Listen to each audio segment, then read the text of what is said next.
We're going to convene this September 15th, 2022 meeting of the Centreville Town Council. We'll start with the Pledge of Allegiance and remain standing for a moment of silence. I pledge allegiance to the flag of the United States of America and to the republic for which it stands, one nation, under God, indivisible, with liberty and justice for all.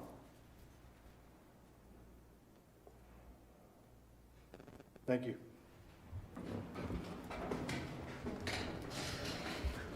We'll get started as we usually do with a review of the minutes from our past meeting.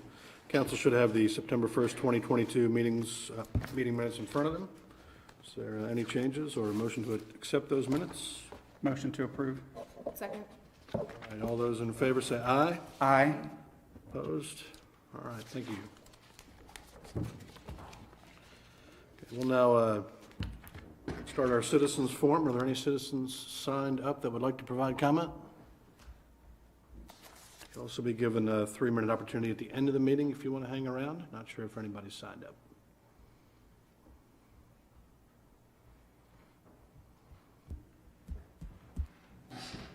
Thank you. All right, Ms. Studley.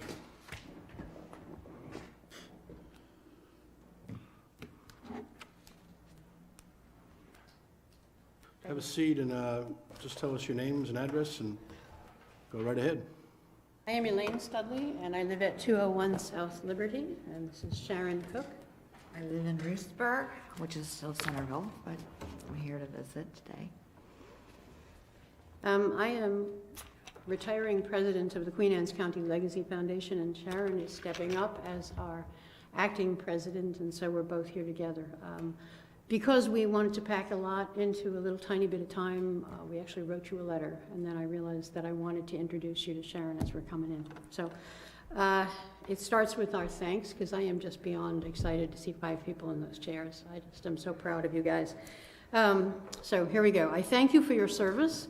On a daily basis, we see improvements in Centreville, ranging from sensible but budget decisions to market improvements.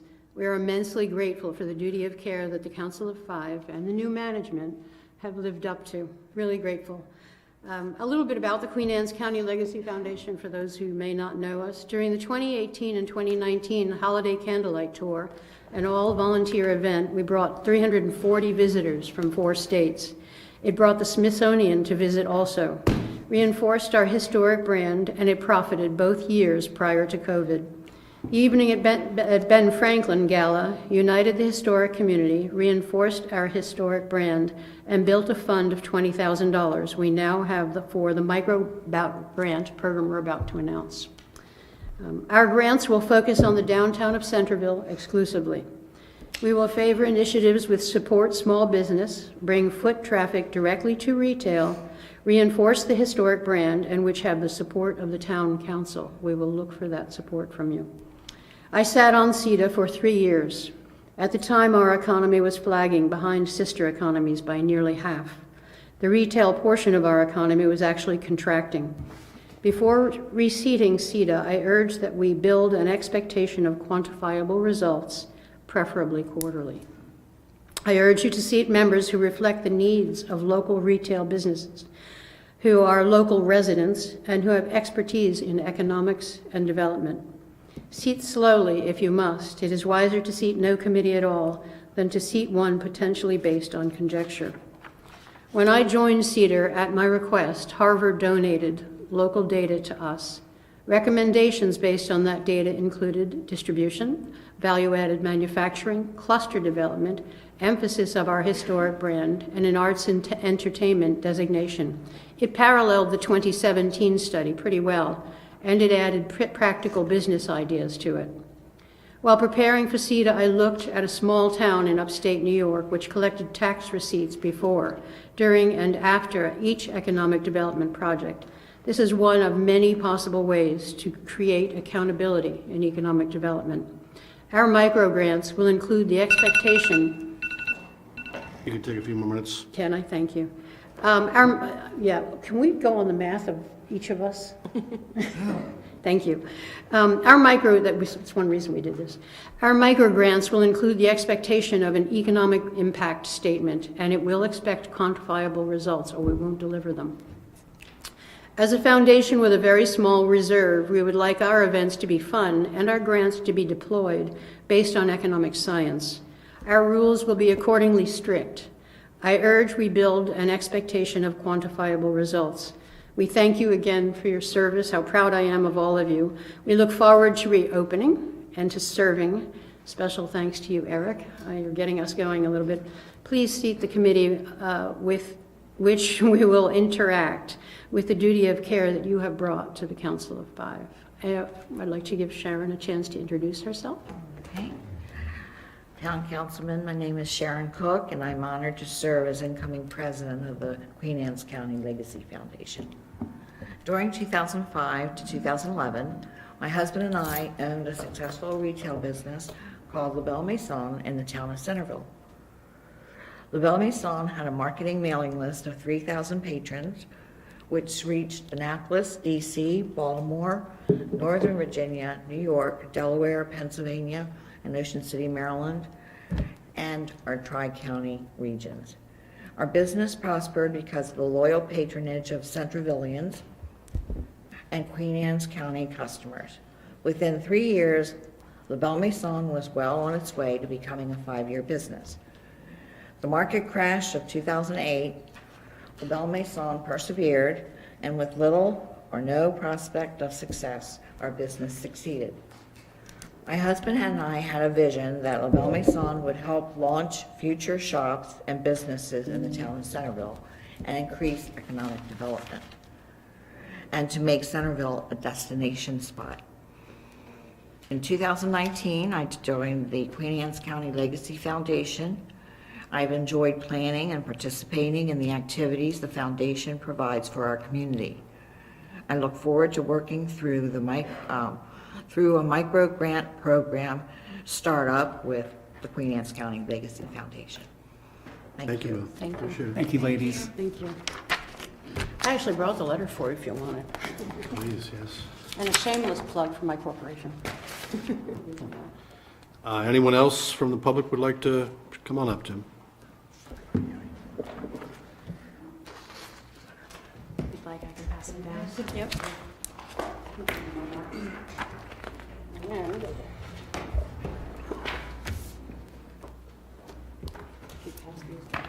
thank you.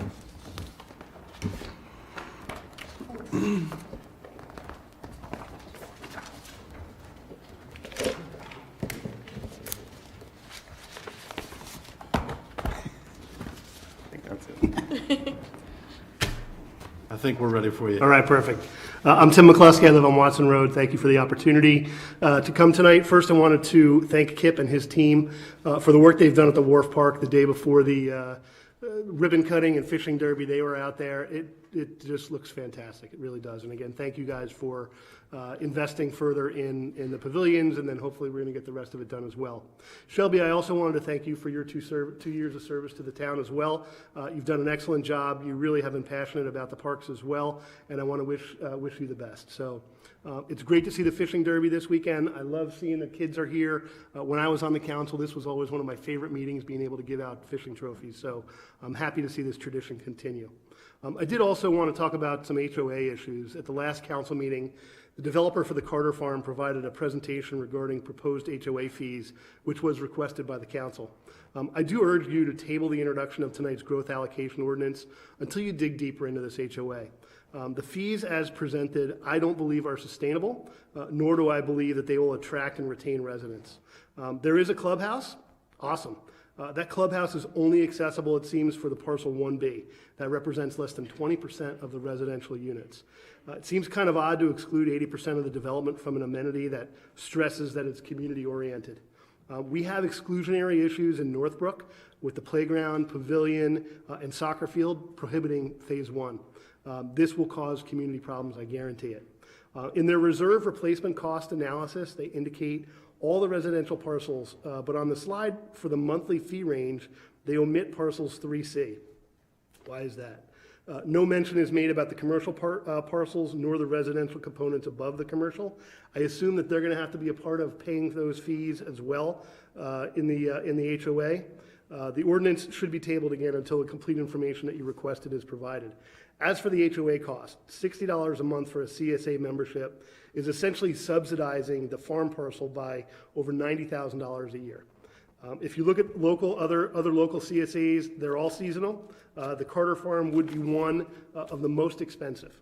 Can they grow enough crops on the 4.5-acre farm to supply 130 CSA shares, or will they need to bring in outside produce? The $220 a month HOA fee represents a very high HOA. For example, the monthly HOA fee for Symphony Village is $230 a month. With that, Symphony Village has a 14,000-foot clubhouse, indoor and outdoor pool, tennis, pickleball, and bocce courts, not to mention a very active daily calendar. None of this is available in the $220 per month HOA rate. If you look at the $420 a month rate, this represents the second highest HOA rate in Queen Anne's County. It's almost $200 higher than Gibson's Grant. Gibson's Grant has an average home sale of $750,000, and it's also $50 higher than the Hovanian Four Seasons, which includes a 24,000-foot clubhouse and amenities similar to Symphony Village. These are not going to be included in this development. If you take the multifamily housing proposed at Carter Farm, there's 16 units, condos or apartments, I'm not sure which they're going to be. Take the HOA fees, add property taxes and water and sewer fees, you're looking at $550 a month before mortgage or before rent, however you're going to break that up. There are zero amenities there. If you're looking for an apartment or cheap condo, who can afford $550 a month plus rent on top of that? I don't think that's reasonable nor sustainable. What happens if the HOA decides they don't want to be a part of the CSA? Do you really think a condo owner or an apartment tenant wants to pay for 12 months of a CSA and only get seasonal delivery? There are several items with the growth allocation ordinance. I don't have time to go into them tonight, but I do recommend again that you table this ordinance until you get better answers about the HOA. Who would pay $220 a month for Centreville for no pool, no clubhouse, no pickleball, when you can go to any HOA community on Kent Island for less and get more? Thank you. Thank you. Thank you. Anybody else? Please. Hey, speaking in public, sorry. My name's Wendy Hubbard. I live at 306B Chesterfield Avenue. I'm Vice President of the Eastern Shore Chapter of the Archaeological Society of Maryland. I work with Jim Gibbs, Head of the Environmental Archaeology at the Smithsonian Cirque Lab. I work with Jack Singer, the State Head of Terrestrial Archaeology for Maryland, and Julie Markin, who's the Head of Archaeology and Anthropology at Washington College.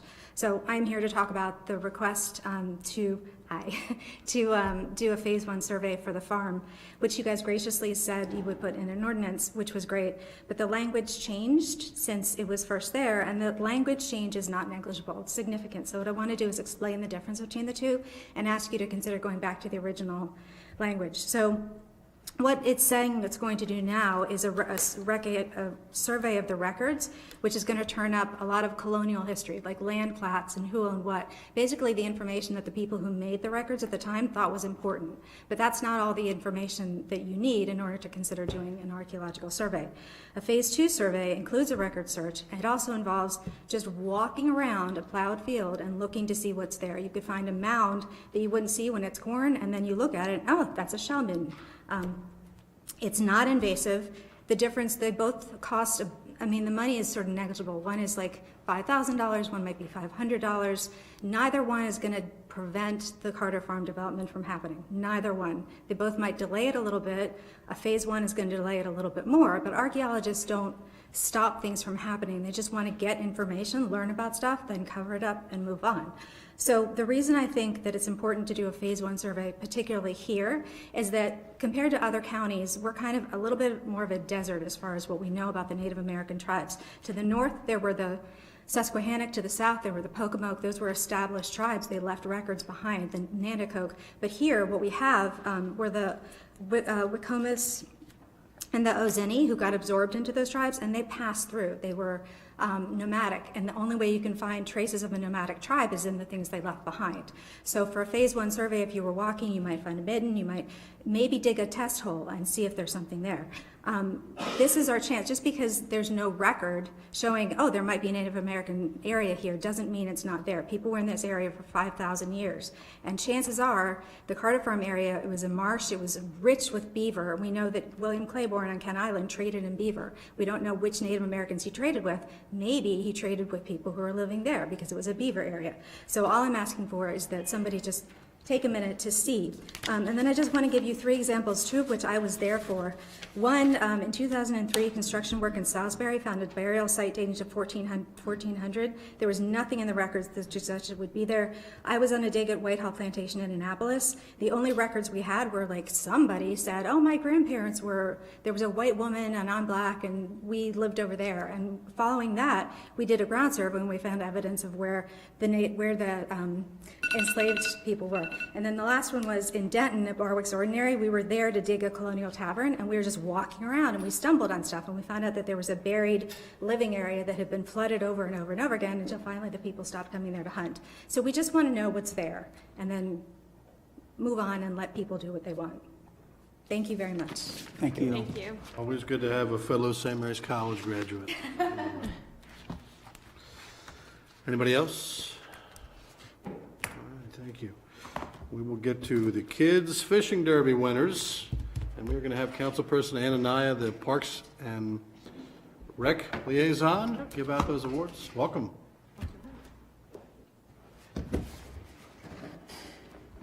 And try and. What happened to it? I do. Okay, we have some winners to announce today.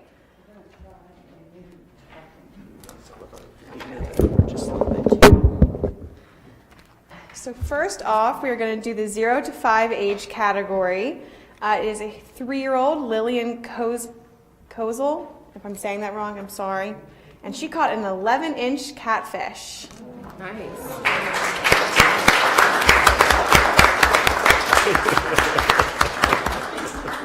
Good job. That's for you. Thank you for coming. Congratulations. Can we get a picture? And then we're going to do a picture of everyone at the very end. Yeah.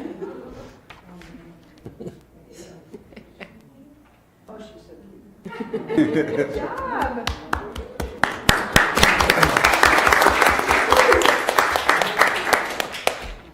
Okay, next up we have the 6 to 10 age category with 2 winners. We have Braden McCarthy and Aubrey Turner, both 8 years old.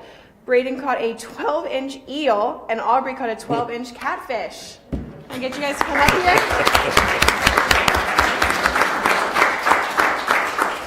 Good job, guys. Thank you. Congratulations. We're going to get a picture right here. Hold on to it. Got it. There we go. Good job.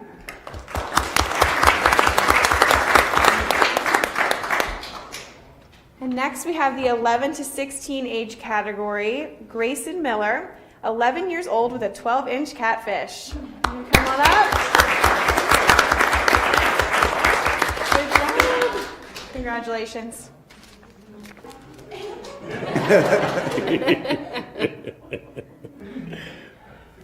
Stay right there. Everyone come on up. And I do have to announce she's not here today, but the first fish of the day was Olivia Pearson, 11 years old.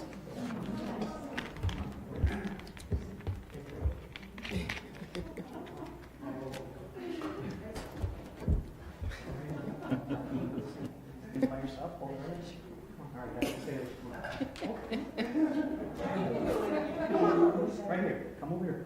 Come on.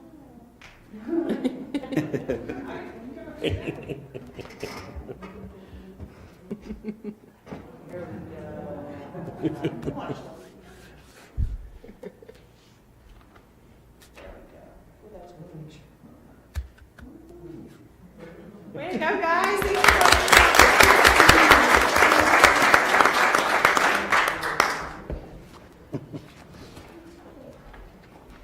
Thank you all. Thank you, guys. We'll give those kids a minute to find out something better to do. We go. All right, we'll move into old business, which is Ordinance 9-2022. I'm going to turn this over to Councilperson Johnson to do a first reading. Yes, I'll go ahead and read the title for this ordinance. Town Council of Centreville, Ordinance Number 09-2022, 2022.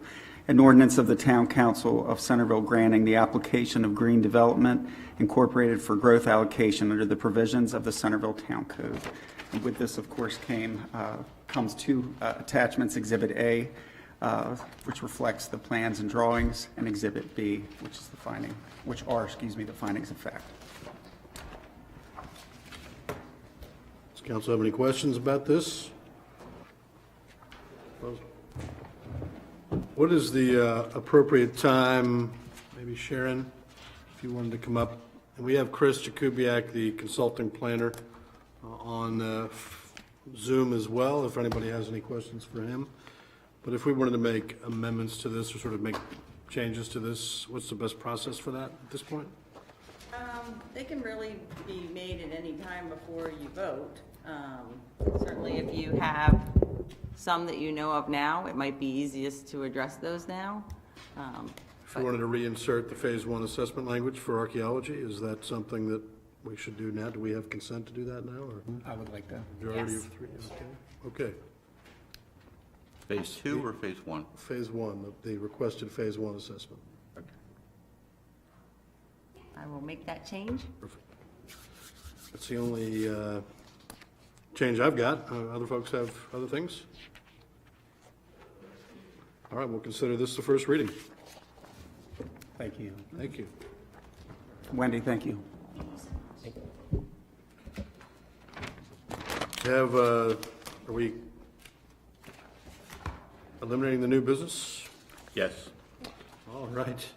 We are going into reports of boards and commissions. Maryland Municipal League, Councilperson Kaiser. I have nothing. Economic Development, Councilperson Johnson. The only thing I have is just, again, the reminder, as stated last time, that the next time the informal Economic Development Working Group will meet will be Wednesday, September 28th at 6 p.m.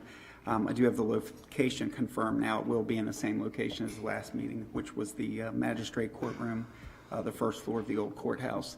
And then just to kind of tie this up, there was some really good discussion last time, and I had some good discussion with some of the members of that group. And I think the recommendation that I would like to make to council, pending kind of how things go over the next couple of months, would be to continue to assess that group for folks that show up, are willing to do the work, and then put forth a recommendation sometime maybe late fall, going into the winter, on a more formal structure and potentially re-inaugurating that group in whatever form would be appropriate at that time. So more to come, but that's kind of where my head is at this time. Park Advisory Board. I just have a ton of thanks to give out for the Wharf Day celebration, starting with the Parks Advisory Board members who worked really hard to plan just an amazing event that was held at the Wharf with a fishing derby and a movie night. Thanks to the Public Works team for all that you guys did to make everything happen down there. I mean, it looked beautiful. Thanks to Mike Whitehill, and then also to our fellow councilman who was able to be the representative there and give a wonderful speech, and just thank you for being there since I wasn't able to be there.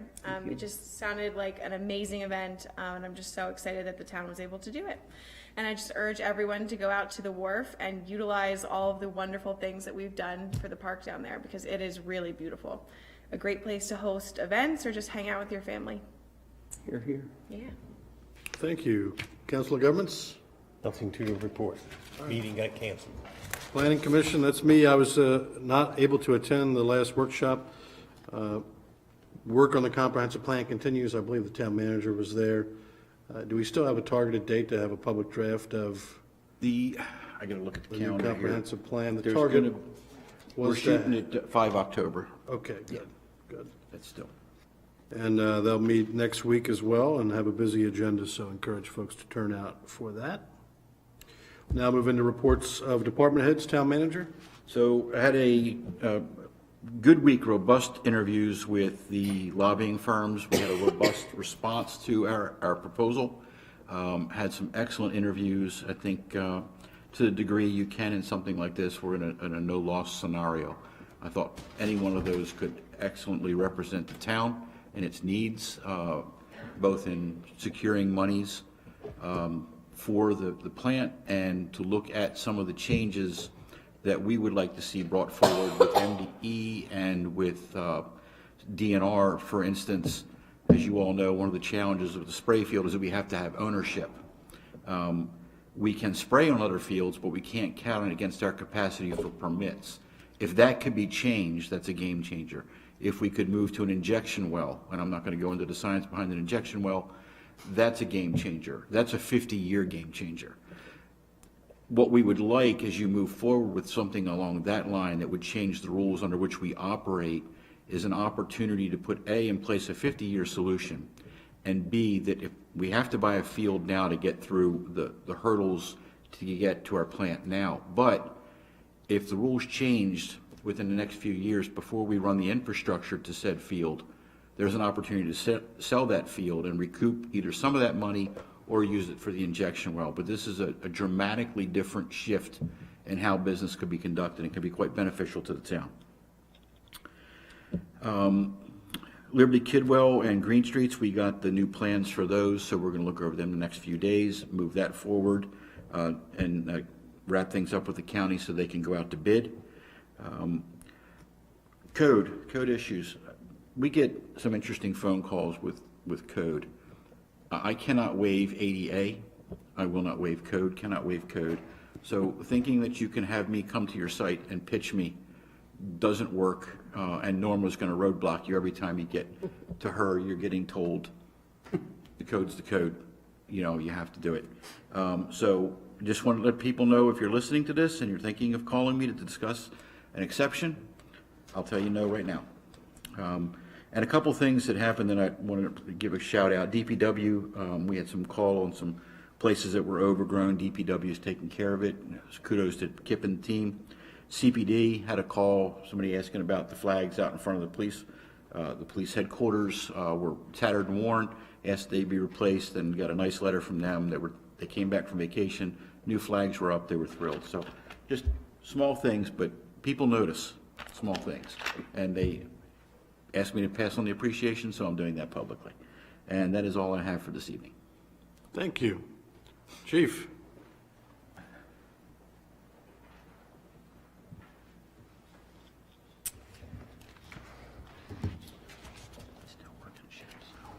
Good evening, ladies and gentlemen.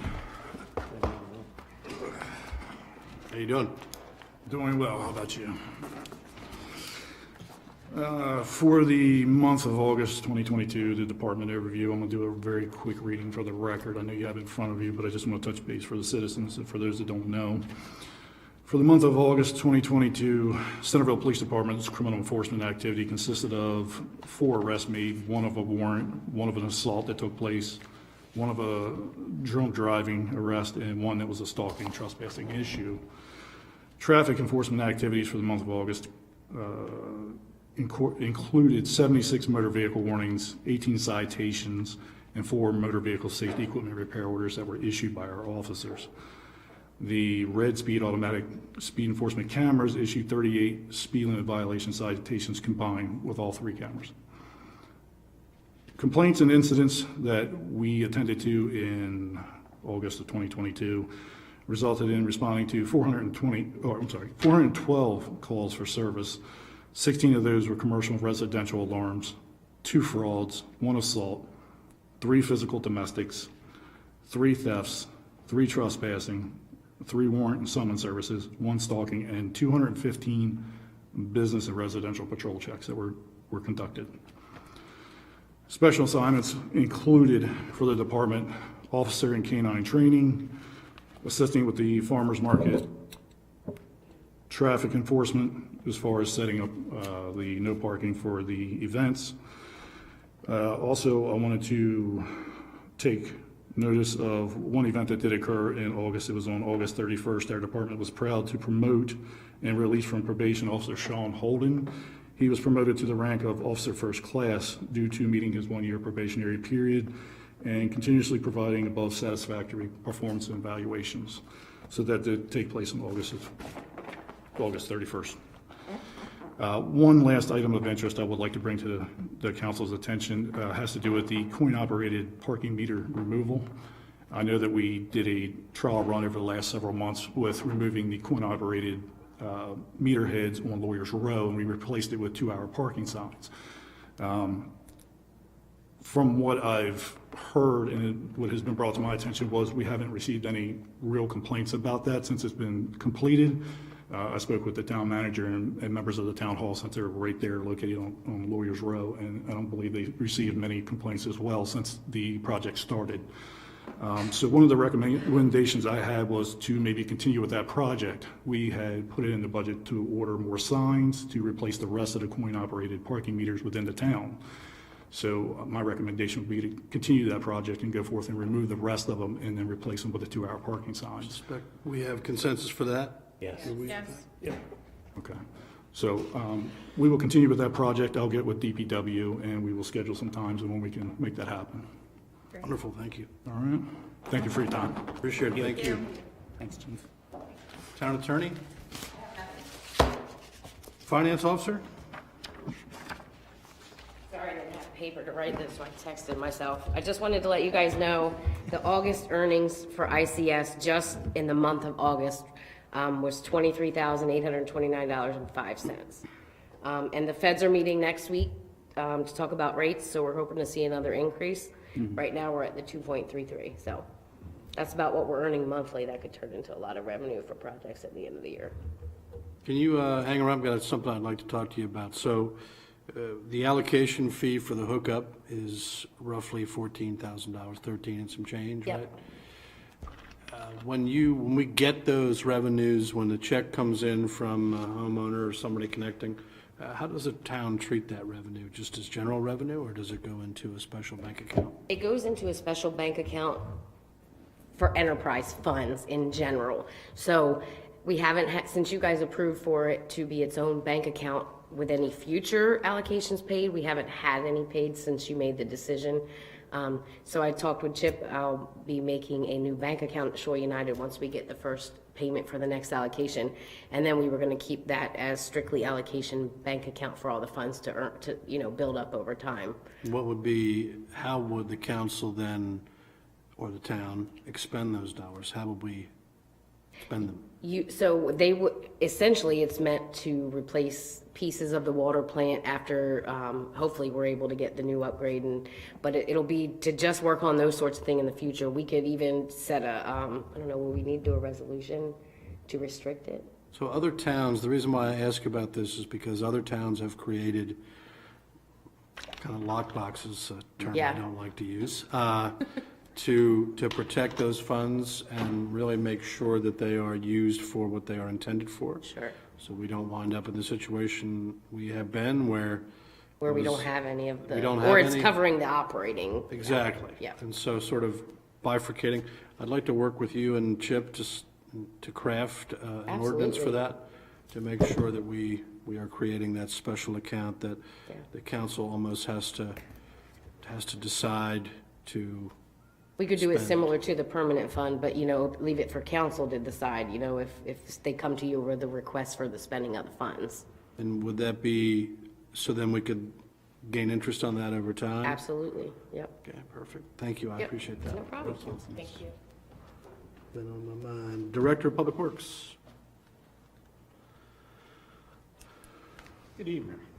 How are you? Good evening. Doing well. Try and go through this short list quickly for you. Just update Symphony Village gateway antenna for the meter reading. We're moving forward with that. So things are going well. We're getting updated numbers for the funds for it and everything. So that's moving forward. Water and wastewater treatment plant operations. Before you go any further, there was going to be a meeting with their board. Oh, yes, I'm sorry. Yes, we met with their board on September 9th at 10 o'clock. very good group of people. They were very amenable to what we had to do. They understood the reason for it and everything. We just discussed things such as the putting a flag on the actual flagpole and the care of seeing that the flag's raised and lowered when it needs to be. Symphony Village is going to take care of that part. The town's going to supply the flag. So they did agree to go forward with a flag? Yes. Okay. Yep. All of them on the board did. There was discussion about the landscape around the base of it to kind of, help things blend in a little bit.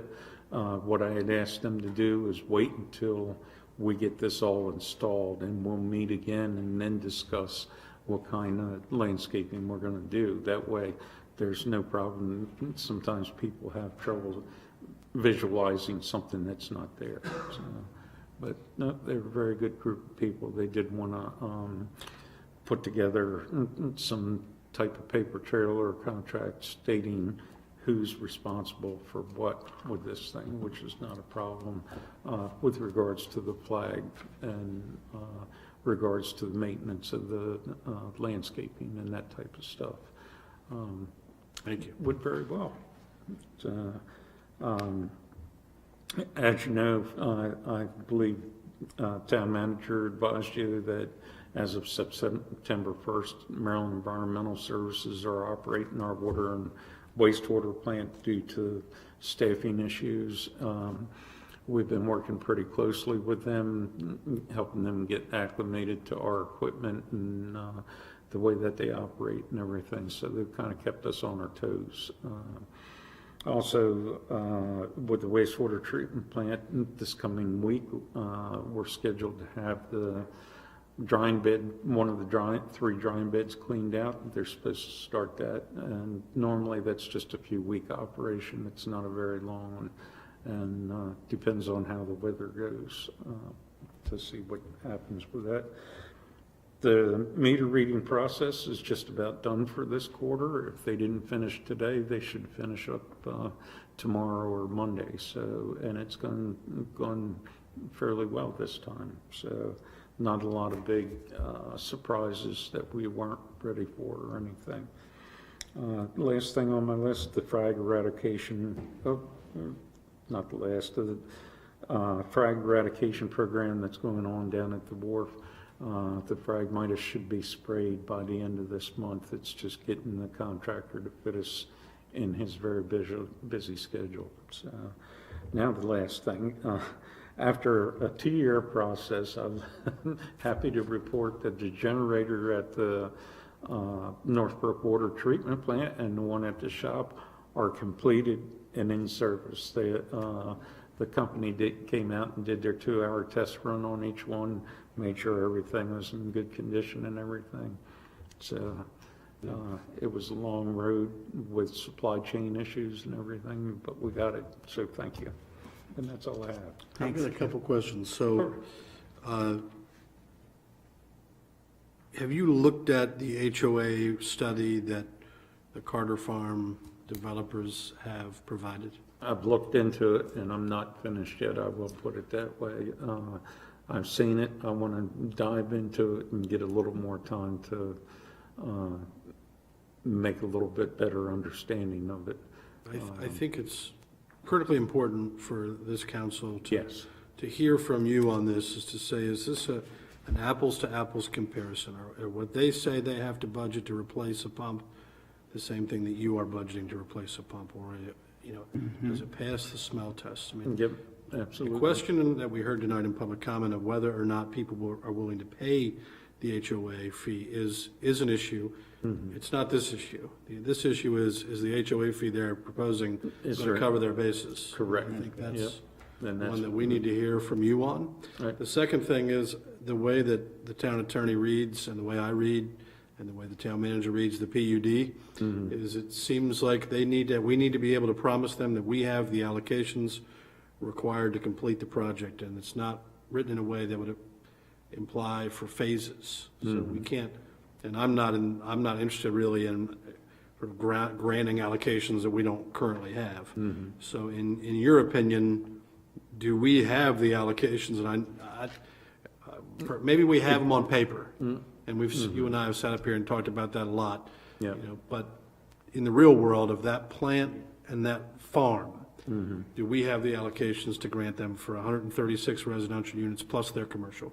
I feel you have enough for that, but that's the end of it. That's going to take all your allocations. From an operational standpoint, the way that the plant operates, it can handle it.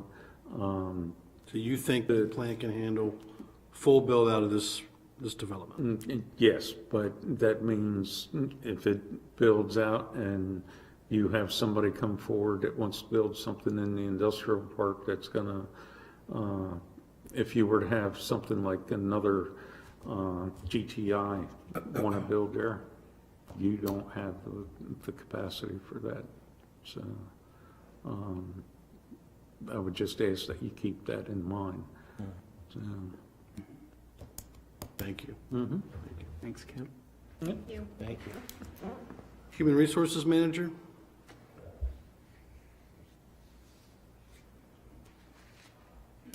Good evening. I just have one thing.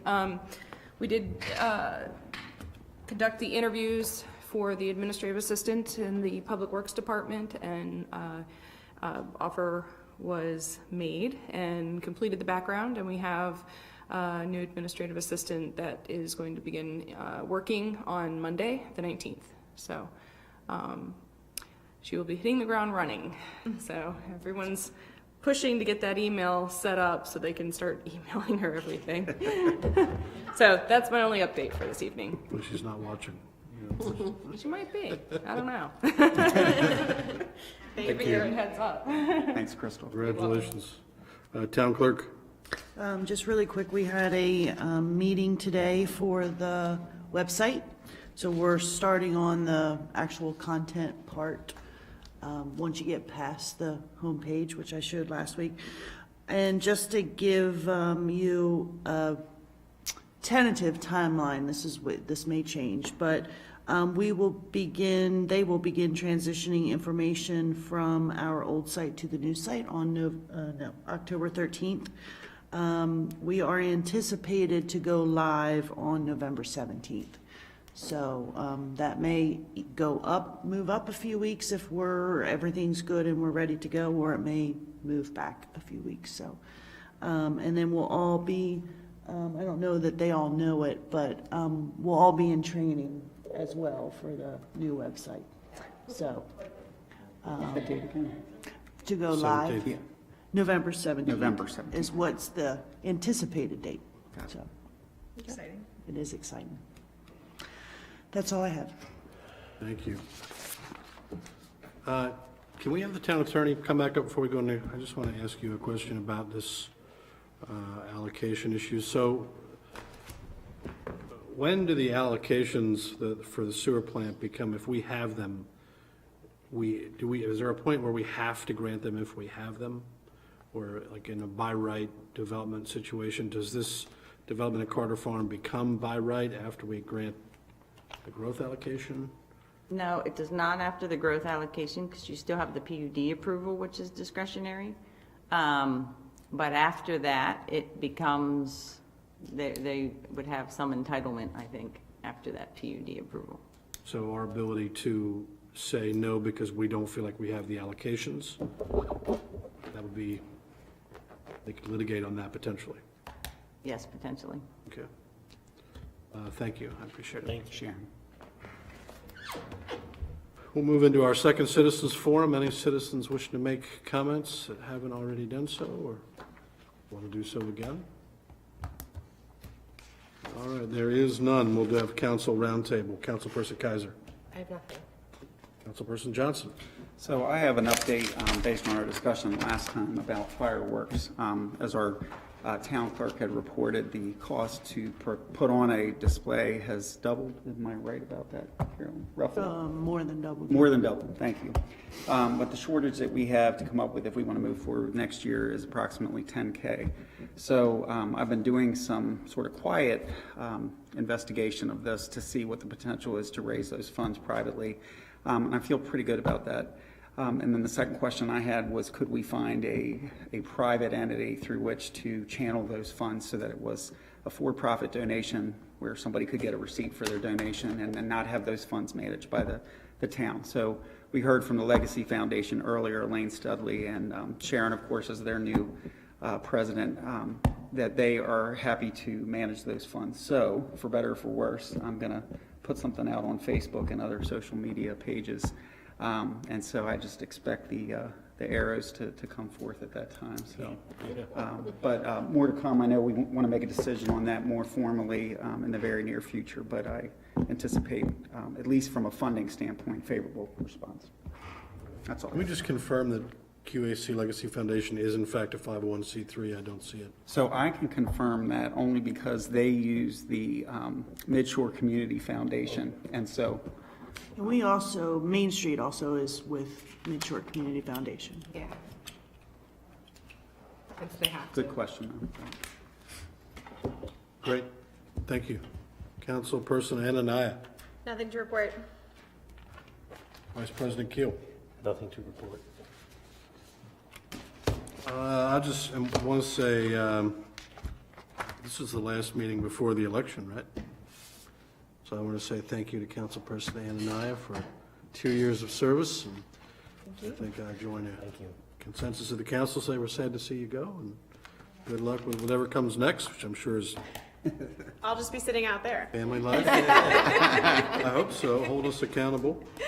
You can't come up for citizen comment. I will. That can't be true. Can't be true. Oh, well, thank you very much. I've really enjoyed my time, and I'm excited to see who's going to take the seat. Yes. Everyone needs to come out to vote. Yes. Yes, they do. Good call. I would just flag that, I think the council's got to really pay a lot of attention to where we go on Carter Farm in the next few weeks, right? I mean, I think if you've got questions, now is the time to ask them, because as the town attorney mentioned, we lose the ability to get, do anything about the answers in the future. So if you've got questions about that development, ask them now, excuse me. That's all I've got. We are going to have a motion to go into closed session. Can we have that motion? So made? moved. Second? And we need to say what it's for, personnel? Personnel. We're going into closed session to discuss personnel. We have a motion and a second. All those in favor say aye. Okay.